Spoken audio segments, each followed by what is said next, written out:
自高等法院裁定政府司法覆核勝訴，判兩名小學雞議員梁頌恆及游蕙禎宣誓無效，要取消他們資格後，二人除了馬上眾籌撲水以支付訟費，更頻頻尋求外國勢力支援，先是去信英國政府，後再在美國 CNN 訪問中要求美帝關注香港情況。與本土自決派黃之鋒日前訪美要求西方民主國家介入香港事務再唱雙簧。要知道一向強調貼地的本土派，對於尋求國際社會支持的行動嗤之以鼻。像民主二老李柱銘及陳方安生便常被本土派支持者批評為天真和一廂情願，譏諷二人為外國代言人，離地且對香港的群眾力量缺乏信心。沒想到本土派議員在快要失落議席、無計可施之際，還是急急打倒昨日的我，乞求外援。什麼香港民族尊嚴、自力更生，紛紛拋諸腦後。本土派總是對大不列顛有一種難以磨滅的情意結，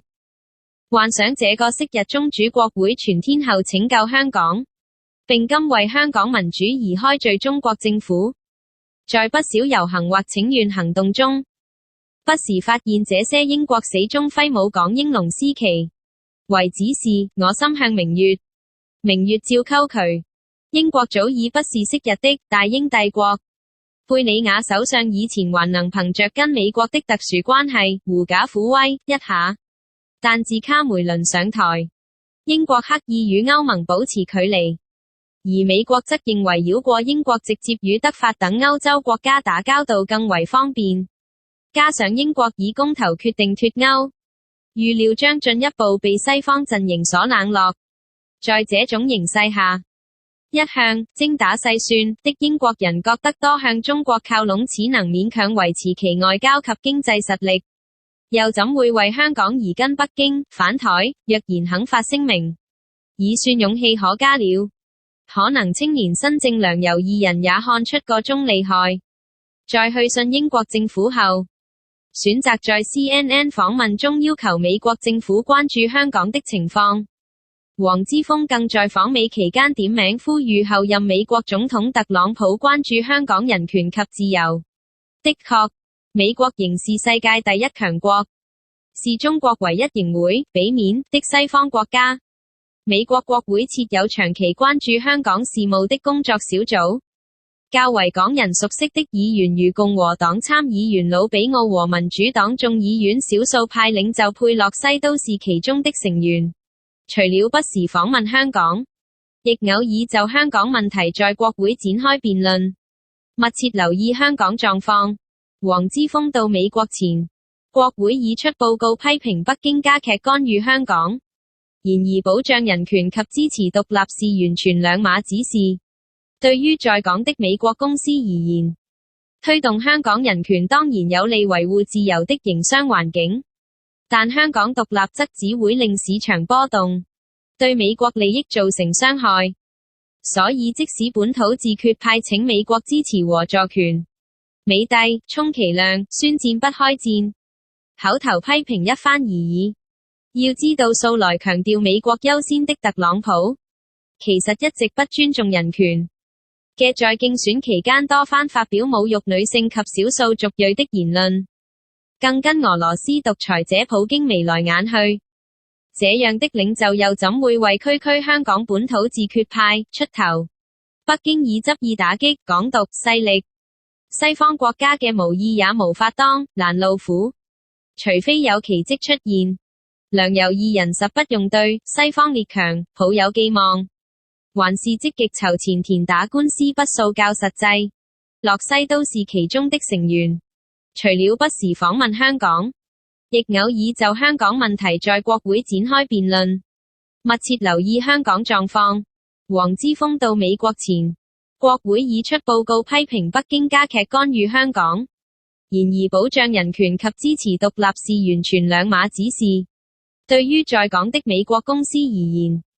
推動香港人權當然有利維護自由的營商環境。但香港獨立則只會令市場波動，對美國利益造成傷害。所以即使本土自決派請美國支持和助權，美帝充其量宣戰不開戰，口頭批評一番而言行動中，不時發現這些英國死忠揮舞港英龍獅旗，為指示我心向明月，明月照溝渠。英國早已不是昔日的大英帝國。貝理雅首相以前還能憑着跟美國的特殊關係狐假虎威一下，但自卡梅倫上台，英國刻意與歐盟保持距離，而美國則認為繞過英國直接與德法等歐洲國家打交道更為方便，加上英國以公投決定脫歐，預料將進一步被西方陣營所冷落。在這種形勢下，一向精打細算的英國人覺得多向中國靠攏只能勉強維持其外交及經濟實力。自高等法院裁定政府司法覆核勝訴，判兩名小學雞議員梁頌恆及游蕙禎宣誓無效，要取消他們資格後，二人除了馬上眾籌撲水以支付訟費，更頻頻尋求外國勢力支援。先是去信英國政府，後再在美國 CNN 訪問中要求美帝關注香港情況。與本土自決派黃之鋒日前訪美要求西方民主國家介入香港事務再唱雙簧。要知道一向強調貼地的本土派，對於尋求國際社會支持的行動嗤之以鼻。像民主二六，又怎會為香港而跟北京反台？若然肯發聲明，已算勇氣可嘉了。可能青年新政梁游二人也看出個中厲害，在去信英國政府後，選擇在 CNN 訪問中要求美國政府關注香港的情況。黃之鋒更在訪美期間點名呼籲後任美國總統特朗普關注香港人權及自由。的確，美國仍是世界第一強國，是中國唯一仍會俾面的西方國家。美國國會設有長期關注香港事務的工作小組，較為港人熟悉的議員如共和黨參議員魯比奧和民主黨眾議院少數派領袖佩魯、李柱銘及陳方安生便常被本土派支持者批評為天真和一廂情願，譏諷二人為外國代言人，離地且對香港的群眾力量缺乏信心。